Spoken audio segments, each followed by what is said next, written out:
Hello again, Struck. Here I am with another build video, post-launch build video for Diablo 4, and this one is version 3.0 of the Stormward Druid.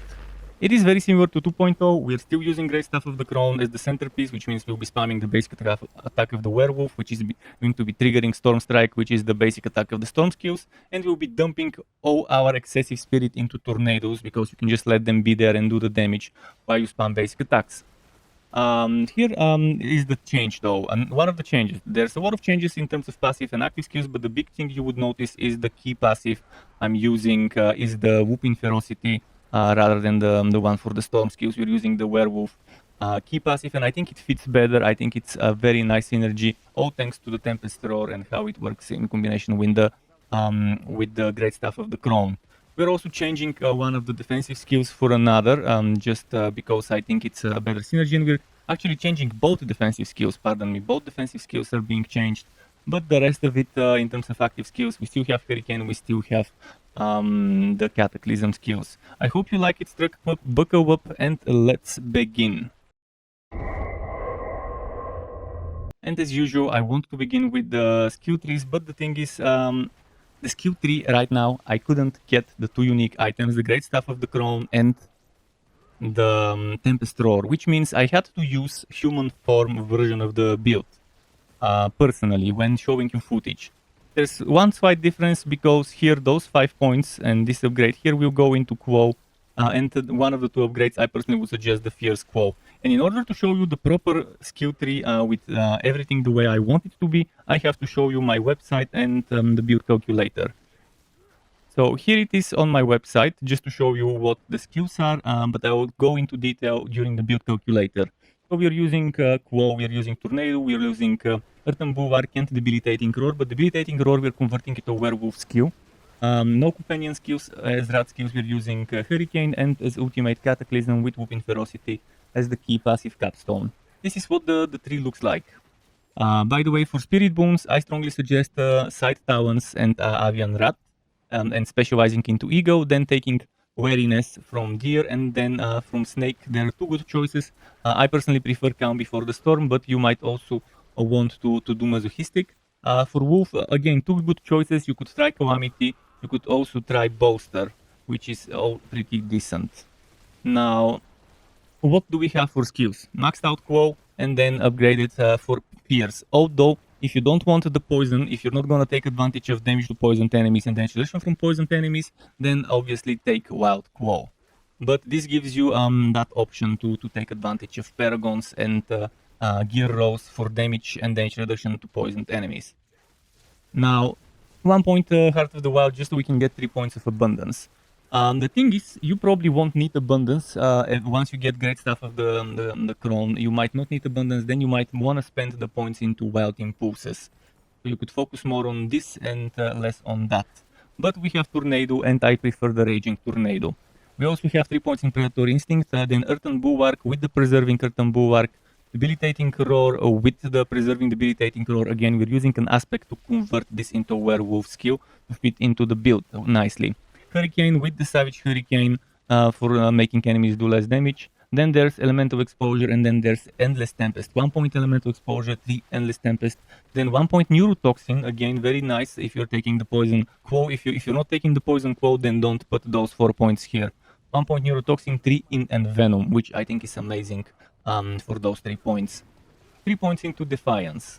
Cataclysm with all the upgrades, then 3 points Defensive Posture, 3 points Nature's Resolve, single point in Quick Shift, and then the two following kit, Heightened Senses and Natural Fortitude, are maxed out. And again, I said Whooping Ferocity is a good thing to do. If you want to play the human version before you get the unique items, use Earthen Might and use the aspect that counts storm skills for Earthen Might. This is the way you want to play it before you get the unique items. I can show you my skill points right now on my screen. This is what I'm running right now as a human version. I'm using Earthen Might, and you can see I've got a little bit more points here. I didn't take those points here, and yeah, and I put 5 points here into Fierce Storm Strike as well. So that's how it looks as a human version. Now that you've seen the werewolf and human version of the skill points, it's time to show you the unique items I mentioned. And yes, there are two of them, unique items, as I said. And if we scroll down here on my website, you would see great stuff of the crown, very good. Unfortunately, it's a staff, so it has damage to crowd control enemies. I think a great axe would have been better. But yeah, Claw is now a storm skill and also casts Storm Strike at 120 to 140. I think I think they changed it. Normal damage. Damage to close enemies, damage to crowd controlled enemies, non-physical damage, and X, I think that was 4 all the way up to 9 ranks of Quo, which is amazing for Quo. Not only do you cast Quo, but you also cast Stone Strike alongside it. And if you put some points into the upgrades of Stone Strike, I believe it will be casting those upgrades too. Now, the other important must-get item synergy is Tempest Roar. Storm skills have chance to grant you spirit. Your base storm skills are now also werewolf skills, meaning all of those storm skills that we've included would also count as shapeshifting and werewolf skills. So damage while shapeshifted would work for those. Annoying poison resistance, kind of a waste until they fix resistances. Maximum spirit, definitely okay. Would have preferred something better like cooldown reduction and life on Q. Not so great. I would have preferred maximum life, but still, this thing here is why we take this, the lucky hit. Hopefully it's clear. Another thing we should mention is that Mad Wolf's Glee is okay to use up until like maybe Nightmare Dungeon tier 60 or 50. And if you're maxed out level 100 and you're speedrunning those, I see no reason not to use Mad Wolf's Glee. But at one point in time you would notice that Mad Wolf's Glee stops being enough because you need extra damage reduction to survive, and that's when Mad Wolf's Glee becomes trash. Next, we need to talk about aspects. And the thing is, again, I'm currently in a human version of the build because I'm missing the 2 unique items I tried and I couldn't get them. What I'll do is, again, I'll go back to my website and show you the ideal aspects for the final version of the build with what you want to use until you get the unique gear. For example, on the helmet, until you get Tempest Roar, I would recommend using Aspect of Disobedience for extra armor. On the amulet, I would suggest a wooding in the human and in the werewolf version. In the final version, a wooding there seems very nice to give you that little bit of extra unstoppable when you're crowd controlled and injured every 13 seconds. Chest piece, Aspect of Might, very good for basic attack based builds, and this one perfect synergy. Pants, Vigorous Aspect again, well, you being werewolf for most of the time, even without Mad Wolf's Glee, this is worth taking for such a build. Then, Aspect of the Dark How for the gloves, just to convert the debilitating roar into werewolf skill. Boost Stormshifter Aspect to give us extra 2 ranks to shapeshifting skills, which affects all our storm skills considering Tempest Roar. Then Accelerating Aspect is on ring 1, but when you get your great staff of the crown, the Rapid Aspect from the 2-handed axe, I recommend using the 2-handed axe until you get the great staff. Rapid Aspect will replace Accelerating Aspect, and Accelerating Aspect gets scrapped from the setup the moment you get Great Staff of the Crown. Ring 2 is a Storm Chaser's Aspect. I think it's a must-have, obviously, if you're using Tornado, and we are using Tornado. Storm Chaser in the Ring 2. What I'm using right now, by the way, is I'm using Storm Chaser in the 2-handed weapon, because that's how I'm playing it for the human form. I'm gonna show you in a moment how I've done things for the human version before you get at least one of those 2 items. If you decide to use a 210, I wouldn't recommend a 210, but if you decide to use a 210 and 1-handed weapon, use a 1-handed axe. So hopefully this is clear. Let me quickly show you what I'm running right now, and all the gameplay footage is recorded with what I'm running right now. Right now I have the Storm Chaser in the weapon, 2-handed axe. That's what I'm using. In the boots I have Dark Cow, in the legs I've got Might, in the gauntlets I've got Accelerating, in the Protector on the chest, Disobedience on the helmet, I've got the Wooding on the necklace, and Rapid, and Storm, Mighty Storm I've got on the rings. Again, Mighty Storm is good because it lets Storm skills trigger Earth and Might. For a human version, this is definitely nice. And requires 0 uniques until you get those 2 uniques and then switch to the werewolf-centric version of the setup. For sockets and gems, it is pretty straightforward. You want to get the critical strike damage to vulnerable enemies from emeralds on the weapon. On the accessories, Off-season, you want armor. For the season, we don't know yet the items. I'll wait when we know the 32 different new hearts, the malignant hearts, and I will add notes to the build on my website and as a comment on YouTube. I would add information about malignant hearts and the type of slots you want, vicious, brutal, etc. for each of them. But for now, keep it simple and do armor from schools until they fix resistances with season 2. Then for the armor, I would suggest maximum life from rubies until you feel the need for a ton of damage reduction, and then sapphire is good for damage reduction while fortified, or topaz for damage reduction while control impaired, which is mostly when you need damage reduction. Those are good for high tier nightmare dungeons. For the rolls on the gear, I think it would be best to go to my website again. I could show you from here what I've got, but I don't have everything perfectly rolled. I mean, my weapon is definitely good, damage to close enemies, vulnerable damage, core skill damage, crit strike damage. Definitely got lucky there, but let's show you on my website and on my spreadsheet the rows and in terms of priority how I would arrange them. So if we go to my spreadsheet and we scroll down over here where we have the rows, you can see color-coded in terms of priority number 1, 2, 3, and 4. Or you could just go to my website and read it in this one without the color coding. So helmet, priority number 1, cooldown reduction. Number 2, equally important, maximum life and basic skill attack speed. After that, you would want maybe to fill with some core stats. You would need some for your Paragon Boards or other stuff that could be useful, like max spirit or total armor. But prioritize those 3 things here. Then for the chest, you want damage reductions. Close/distant enemies, I think for this build, close reduction is better, but having some distant won't hurt. Damage reduction while fortified, definitely nice. Priority number 2, things like maximum life, X% damage, or even damage reduction from enemies that are poisoned if you are using the poison version of the basic skill rather than the chance to attack twice. Then lower priority for core stats, ranks with debilitating roar, earthen bulwark, total armor, and even lower damage while shapeshifted, werewolf skill damage, stone skill damage, lightning damage, physical damage. Then on the gloves, ranks of tornado, +4 ideally, or +3 that gets upgraded to +4. Top tier priority there. Then priority number 2, crit strike chance, damage to injured enemies, and attack speed. If you can get those 4 things, lovely.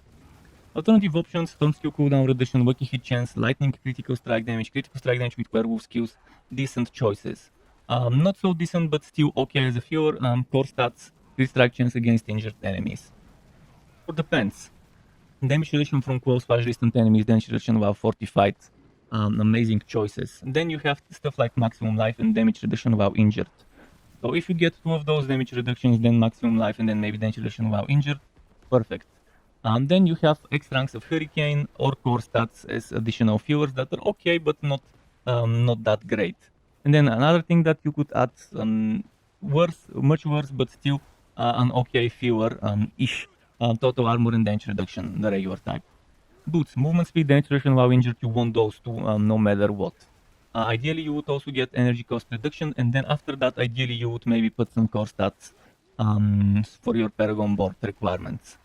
A fortified generation, not so bad, but not as good as core stats. And then even worse, total armor while in werebear form as an option. For the amulet, you want cooldown reduction and you want movement speed. Ideally, you can maybe get X ranks of rat skills, or maybe even stuff like maximum life, or X ranks of a passive that you really think fits the way you want to play, boosting that one passive over others. Other good things that you could get are storm skill cooldown reduction, which you can stack with regular cooldown reduction, not a bad thing. Now there's a bunch of damages, like damage while shapeshifted, werewolf / storm skill damage, you could go either one or the other, or even both of them. Then there's X% damage, the regular. Then there's also damage reduction from close or distant enemies, or while injured or while fortified. It can also drop on amulets. Rare chance, but you could get it there. There's also damage reduction from enemies that are poisoned. And very, very low priority goes to spirit cost reduction, but it's a bad trash roll, I guess, for this one. Then for the rings, you want vulnerable damage, crit strike damage, and core skill damage, the Holy Trinity, if you can get those 3. And then on top of that, you can maybe fill with maximum life, or stuff like crit strike chance, or damage to injured, close, or poisoned enemies. Very, very, very low priority for those things here. Physical or lightning damage or lucky hit chance, and even worse with resource generation and fortified generation. So for the weapon, You would want vulnerable damage, crit strike damage, core skill damage, the Holy Trinity if you can. And then additionally you want to add one more type of damage, which could be damage to close enemies or damage to injured enemies. If you're getting extremely unlucky, temporarily maybe have a weapon with crit strike damage with werewolf skills or lightning critical strike damage, or even damage to poisoned enemies. And I would strongly avoid core stats on the main weapon, but if you're really unlucky, you could have one for until something without it drops. If you decide to go one-handed weapon, the same rules apply. But if you're using a 210, cooldown reduction, critical strike chance, your top priorities. Priority number 2 maybe spirit cost reduction. If you have those 3, you can try and fill with one of those, which is Wacky Hit chance, maybe core stats, maybe damage reduction while fortified. You would ideally try to avoid a situation where you're forced to pick fortified generation or chance to restore primary resources, Wacky Hit, or even critical chance against injured, but they're not the end of the world if you use one for a while with those. And there is an unsorted list with those stats, but better to use the sorted. For the Paragon boards, this is kind of what we want to do. First of all, you want Werewolf. You want to take Werewolf and put it on the main board.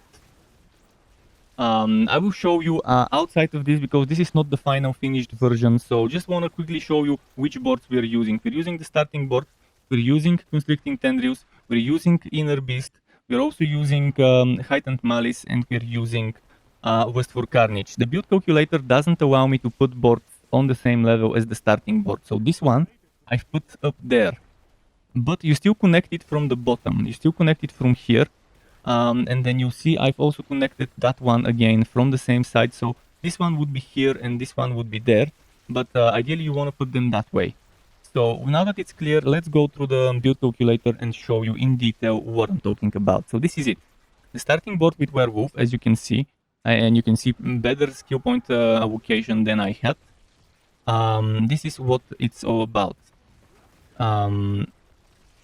We're taking all the decks, we're taking all the willpower we can get here for Werewolf, 70 willpower.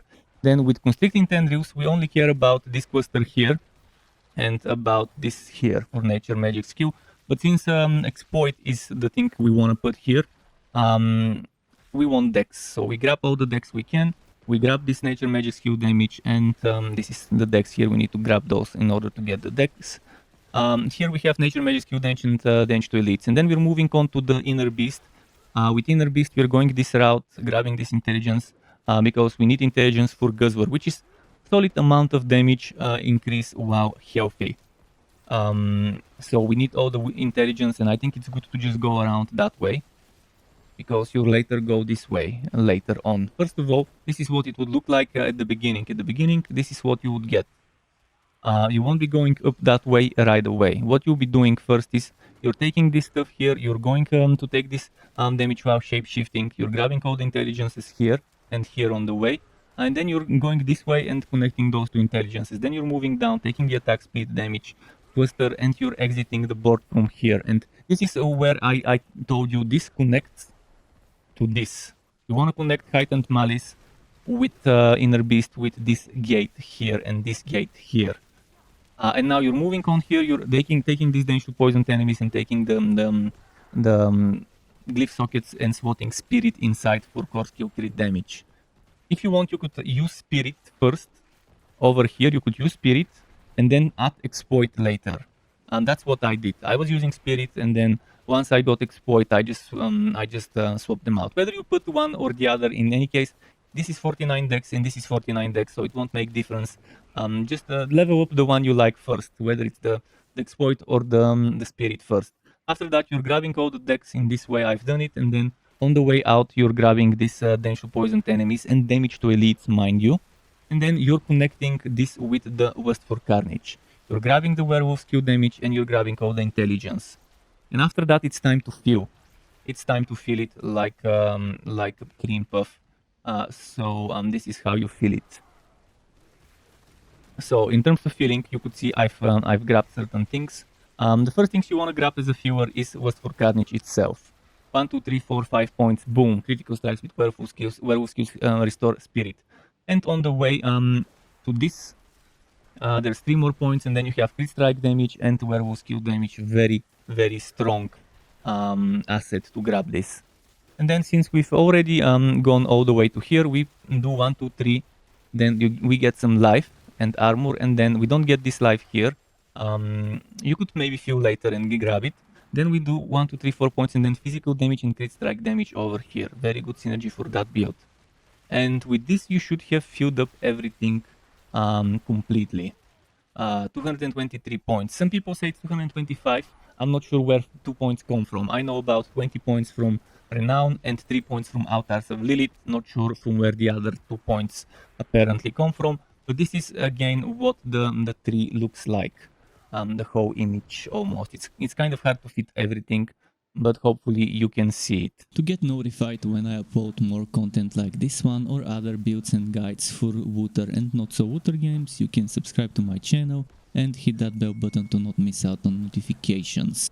As well as keep in mind there's something called memberships on YouTube, which lets you be a paying member for my channel to get access to perks such as emotes and badges made by me, as well as the option to get one-on-one tutoring for the very basics of Adobe Photoshop, Premiere and After Effects. And memberships can be cancelled at any time if you no longer wanna be a member.